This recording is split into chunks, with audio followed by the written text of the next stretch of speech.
নমস্কার বন্ধুরা, জয় মা তারা, জয় শ্রীকৃষ্ণ।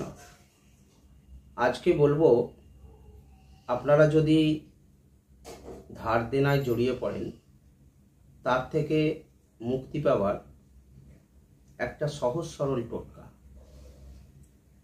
দেখুন, টোটকা একটা প্রয়াস। আমরা সারাদিনে নানান রকম কাজ করি, তো তার সাথে যদি এই টোটকাটাও করি, দেখি না নিশ্চয়ই ভক্তি ভরে শ্রদ্ধা সহকারে নিয়ম মেনে যদি এই টোটকা করা যায় তাহলে 200% কাজ হবে। আপনি করেই দেখুন না। প্রথমত আপনাকে আগে ভাবতে হবে যে ধার করলে সেটা পরিশোধ করার জায়গা রাখতে হবে, এবং ধার পরিশোধ করব বা ঋণ পরিশোধ করব এই মানসিকতাটাও আপনাকে রাখতে হবে। মঙ্গলবার দিন কোনো ঋণ নেবেন না, কারো থেকে টাকা নেবেন না, আর কাউকে টাকা দেবেন না, মানে ধার হিসাবে। এবার কি করবেন? আপনি খুব অসহায় অবস্থায় আছেন, এত দেনা হয়ে গেছে।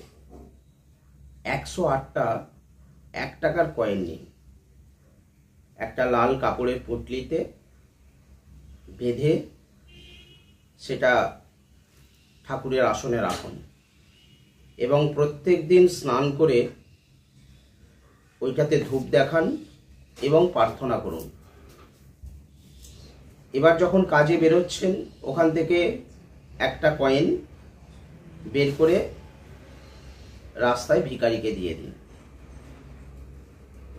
এটা প্রত্যেক দিনই একটা করে কয়েন বের করতে হবে। একদিনে দুটো বের করা যাবে না, আর 2 দিন বা 3 দিন হয়তো দিতে পারলেন না, তার জন্য একসঙ্গে যে 2-3টে দেবেন এটাও হবে না। যদি 2 দিন বা 4 দিন যদি বাদ পড়ে, সে বাদ পড়ুক, তাতে 108 দিনের জায়গায় 112 দিন হবে, তাতে কোনো অসুবিধা নেই।